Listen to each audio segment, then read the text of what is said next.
धर्म क्या है? श्रीमद् भगवत गीता में बड़ा ही सुंदर प्रश्न अर्जुन भगवान श्री कृष्ण से पूछते हैं कि धर्म क्या है। अर्जुन पूछते हैं, धर्म क्या है? धर्म की व्याख्या क्या है? इस बात का निर्णय कौन करता है? हे मधुसूदन, वो कौन है जो धर्म का विधान बनाते हैं? कृष्ण बोले, हे अर्जुन, हर प्राणी अपने धर्म का विधान स्वयं बनता है। अर्जुन पूछते हैं, मैं समझा नहीं केशव। कृष्ण कहते हैं, देखो पार्थ, धर्म का जो विधान किसी दूसरे ने बनाया हो वो तुम्हारा धर्म नहीं हो सकता।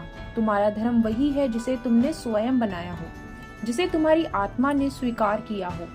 धर्म व्यक्तिगत चीज है जिसका फैसला व्यक्ति को स्वयं करना पड़ता है। अर्जुन कहता है, मैं अब भी नहीं समझा केशव। भगवान कृष्ण कहते हैं, देखो पार्थ, मैं एक उदाहरण देकर समझाता हूँ। किसी के गांव पर डाकू हमला करके गांव की लड़कियों का अपहरण कर रहे हैं।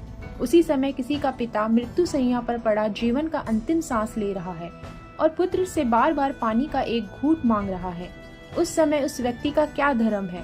वो मरते हुए पिता के कंठ में अंतिम समय गंगा के जल की बूंद बूंद टपकाता हुआ अपने पुत्र धर्म का पालन करे, या उसकी गांव की लड़कियों पर जो संकट आ गया है उनकी रक्षा के लिए तलवार उठाकर उन डाकुओं का मुकाबला करे और आवश्यक हो तो जान भी देकर अपने गांव की इज्जत बचाए? इसका निर्णय कोई दूसरा कैसे कर सकता है?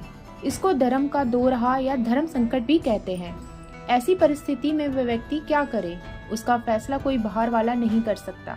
यह निर्णय उसी को लेना होता है कि उस समय उसका प्रथम धर्म क्या है। उस समय उसकी आत्मा जो आवाज दे वही उसका धर्म है। इसीलिए हे अर्जुन, हर प्राणी का धर्म व्यक्तिगत होता है।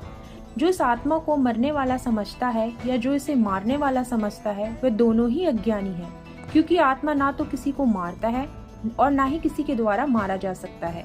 इसीलिए किसी के मरने या मारने का शोक किए बिना तू अपना कर्तव्य कर। तेरा धर्म युद्ध करना है।